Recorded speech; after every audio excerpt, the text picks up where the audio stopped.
usingizi, ondoka katika maeneo ya gossip, ondoka katika maeneo ya kuangalia watu na kunena kuhusu watu.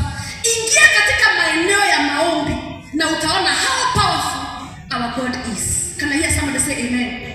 Can I get a better amen? Can I get a better amen?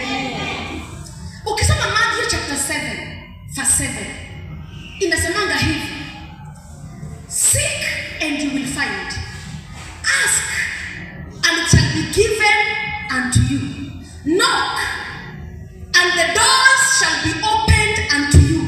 Na njia ya kuuliza na kutafuta na kugonga ni njia ya maombi. Bwana Yesu asifiwe. Ninasema hivi, lazima tujitolee kama washirika na lazima tujitolee kama wachungaji, tuingie katika maeneo ya maombi. Tukikosa kuingia katika maeneo ya maombi, tutafuta kushirika na Mungu, tutaisha.